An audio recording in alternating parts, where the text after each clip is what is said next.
Okay, ladies and gentlemen, now for your viewing enjoyment, live on tape from a secret location in beautiful downtown St. John's, I present to you in the Library of Graphic Literature with your host, the man in the pajamas, Wallace. How's it going? These are a pair of pajamas that my two sisters bought me jokingly, and they gave them to me last Christmas, thinking of course that I'd laugh and put them away, but I got the big laugh on them. I actually use them. So I figured, hey, change of pace for this week. No scarf, but the same old hat. I love this hat anyway. So what are we going to talk about this week? Well, we'll do a little bit of unboxing and stuff like that, talk about some new comics, and then I'll wax eloquent, as I like to say, on Marvel Masterworks. So first of all, let's hang on a second. Let's start with something huge and big here. Now, this is something, it's funny because I was talking about these things just last week. This is the artist edition for Jaime Hernandez, titled simply Jaime. Okay, so we take the ugly outer box and we throw that into a corner of the studio there, and then we take the actual artist edition itself and let's pop it open here. Ho, look, an inner sleeve. Whoa, fancy pantsy. Oh, let's have a look at this here, folks. Hang on a second. Oh, now this is, I don't go mad for for artist editions, but I do buy them ever so often. And come on, man, how can you not want to check out some of the art by one of the greatest cartoonists out there, Jaime Hernandez. I've always been a huge fan of Love and Rockets way back in the 80s when I first came across it in New York City, and I've remained faithful to the bros ever since. I've bought just about every comic, every graphic novel they've ever put out, and these two lads are possibly some of the most talented graphic authors out there. So anyway, pick this up. It looks great. I'll have a closer look later. Let's throw it back into its cool little box there. Took me years to realize that a lot of Jaime's, and it's funny that I'd never noticed this before, but a lot of Jaime's artwork is actually in a lot of ways a bit of an homage to Archie comics. When you closely look at his style, it is very Archie. Okay, so let's put old Jaime to the side here now. And what are we going to try next? Okay, we'll go for some new comics here now anyway. Or new comic books. Books of comics. Get it right there, Wallace. Here from the good folks at the Library of American Comics. Quite possibly, well not quite possibly, the premier publisher of comic strips these days in North America. And they produce some beautiful books, including this one here. This is Silly Symphony. I do believe this is book 3. Yeah, from what I can see over my shelf here, and I can see on the spine here. But you gotta love these Library of American Comics books. Very nice color. There's a bit of Pluto the pup. Pinocchio, more Pluto, even more Pluto, Little Hiawatha, and more Little Hiawatha. Anyway, very cool books. I cannot recommend the Library of American Comics any more than I already do recommend them. They're wonderful. Okay, let's see. Oh, here we go. This is Marney the Fox, a British offering here. This is from the Treasury of British Comics. So it's it looked pretty cool. It was basically like a story of an orphan fox, and when I looked at it in the store, it was just like, wow, this artwork looks pretty cool, and I figured, well, you got to take a risk on this one. It just looks too cool. So I picked up Marney the Fox. I'll give it a good read now, and I will let people know what I think about it. Oh, what else do we have here? Oh, yes. An unusual entry. Walt Kelly's The Adventures of Peter Wheat. This was comics done to promote basically a Peter Wheat bread and other baked goods. So comics, as we all know, can be used for other things besides entertainment. They can be used for business purposes. I like to call these type of comics industrial comics, because they have they're not a pure artistic thing. Okay, and here we go. Check this out now. This is, I do believe, yes, this is the final book in the series of Bill Willingham's Fables. I mean, this has been with us quite a few years now, and finally, at last, they finally finish it off. I started reading them, and then once I got so far, I figured, okay, I'll put these aside, wait until they all come out, then I'm going to read them all like crazy. So I'm going to read these like crazy. So let's pop this one open. Once again, I'm very careful with my opening. You know, one of my favorite artists actually is involved in this, was Steve Loyola. I loved his artwork in the 70s and in the 80s. He's one of the most underrated comic book artists out there. Now here he does a lot of inking and all that. There you go, have a look at that. So that's Fables, and I'm assuming that it's going to be as good as the other 14 volumes before it. It better be, after buying all those 14 volumes. Let's see, oh, here we go. Now, the last in terms of new stuff is a classic Batman series, Batman Year 2. Anyways, this is Mike Barr, Alan Davis, and Todd McFarlane. I read this at the time, and it's not bad, but it ain't any Year 1. So, let's pop this one open. See if we can open this without tearing the guts out of it. Oh. Easy peasy. Come on. Tear you open. But, yeah, so, this was I had to get it anyway just because it's, you know, it was Year 2, throw it in, and, well, it's Todd McFarlane too, so, you know, his Batman was kind of interesting anyway. Yeah, beautifully done anyways. And I would actually recommend it to people to buy it. It's one of those classic old comic series that you can't get away from. But yeah, Batman Year 2. Woo! It's been so long since I read this, I can't even remember what the story was about. Except it had some Reaper type of guy in it. Doing some reaping, I guess. And let's see now. Oh yeah, I was going to talk about, actually for a second here, I'm going to talk about, wax eloquent about the Marvel Masterworks. Truly one of my favorite sets of books from any of the big publishers. I've been collecting them, oh God, for over 20 years now myself. And I loved them right from the start. I first became involved with the Marvel Masterworks when I actually had my own store, the Daily Planet here in St. John's, Newfoundland. And when I shut, of course, I'd sold off my personal comic book collection from when I was a kid.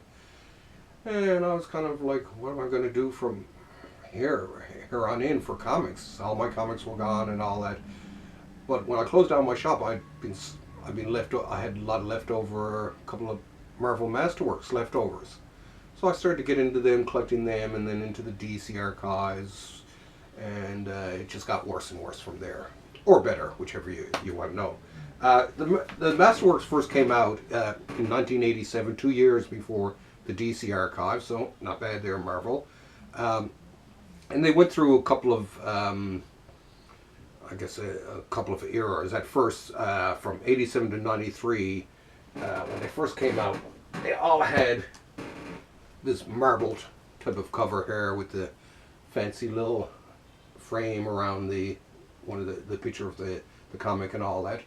And of course, I thought they were really cool at the time. I collected a whole bunch of them. Just because, well, I had to replace the comics, and I loved them. Anyway, after this, the next one that came out, I think, was from '97 to 2002. There weren't a lot of those, and they were what people call the Comicraft books. They had a different design. It was like much more snazzy, louder design and all that, and it wasn't too bad. I had a few of those, but I ended up actually selling all the ones I had of the Marvel ones, except for this one, and my Comicraft ones. I traded them in and sold them because starting in, what was it, 2003, they changed the design to more of a to what's now the very familiar silver book look to it. I really like this. I like this the best of all of them. Number one, it's very simple layout, stuff like that, but I love the huge covers as compared to, especially with the Marvel ones. The marbled ones had a really small picture of that. I just didn't like that. It's just like, come on, man, it's a beautiful cover, beautiful art. Let's go big with this. So, I mean, these were pretty good. I love those. In 2004, and I don't know if you can see them behind me here. In 2004, they came out with a Golden Age set of Marvel Masterworks. They're very similar to this, only they were gold colored. They lasted until 2012 till they stopped that line, and they also did an Atlas line of Marvel Masterworks. Once again, similar to this, only they were colored red. And those ended in, they went from 2006 to 2013, I think it was, before they ended those. I was kind of ticked at the time too, because I was trying to collect a lot of Jack Kirby's older work, and of course I wanted to collect a lot of his monster comics and stuff like that.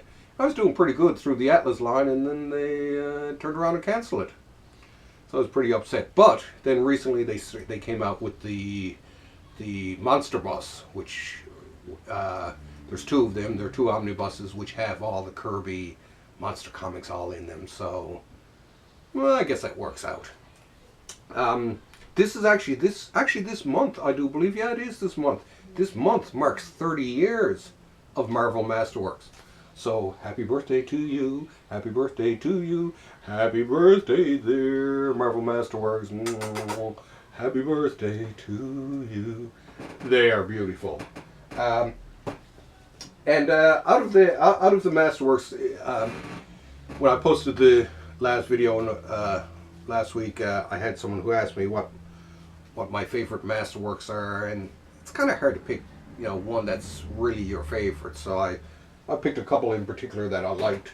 I did pick out this Marvel Masterworks Captain Marvel one, mainly because Captain Marvel, when I was growing up, I was more of a DC person, and but for some reason, don't ask me why, when I first seen the Captain Marvel comic on the stands in the 60s, there was something about that uniform with the globe and all that I thought was really cool, so I bought that. It was the only Marvel comic I collected, and but I loved it. And of course later on, especially when Jim Starlin came along and all that, I really loved it. And the Gil Kane work too. Love that too. Let's see. And speaking of Starlin, of course, there's the Volume 2 of the Warlock Marvel Masterworks. This, of course, has the complete Jim Starlin run with Steve Laiola, one of my favorites again, and Joseph Rubinstein. So I reread these and reread these. Every time I look through this and read this, especially the older ones, I have very, very intense memories of this strip. This strip, Warlock, more than any, well, I guess up there with Captain Marvel and all that, but basically everything Sterling, anything Sterling did in the 70s just blew my mind as a young artist, and of course influenced me very heavily. Because the guy was just so damn good. I can still remember buying most of these comics. Anyway, highly recommend it. And let's see, last but not least in the lineup of Marvel Masterworks. Once again, like I say, it's kind of hard to pick. I mean, even when I was looking through my Masterworks, it's just like, oh my god, I'll pick this one, and I'll pick that one, and I'll pick this one. So I went again with something that has actually something a little personal with me, and that is Deathlock. This one, I picked this one because in the 70s, I was sort of slowly starting to dip my foot into Marvel a bit here and there. And for some reason, when I seen this cover of Astonishing Tales number 25, when I seen this comic on the stand, for some reason, like I say, don't know why, I picked it up and started reading it. And I'd never seen anything by this Rich Buckler guy at the time, and it was just like, wow, this is a great comic. This is amazing. The story's really cool, the layout's incredible, and the artwork is just top notch. I loved Buckler, especially when he was inked by Klaus Janson or Janssen or whatever. And here are some of my more favorite parts of it. Even this one. He just made Buckler shine. Some of the other ones not so much. But anyway, so yeah, I was a huge Deathlock fan. I had all those early issues of Deathlock. I had all those, and became a Buckler fan for life. I actually got to meet him too when I lived down in New York there in the early 2000s, and so it was like coming full circle in a lot of ways. Now, this week's from the spinner rack. Once again, it's funny because the comic series I want to talk about, and in particular, this issue in particular, because this, like I say, from the spinner rack feature, I like to talk about certain comics that have big attachment, something big for me in them.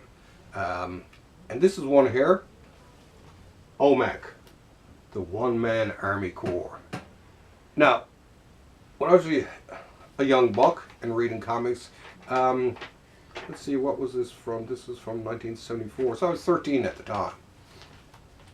What this comic marks for me, and the reason this one is so important for me, and I even brought out the hardcover collection of it.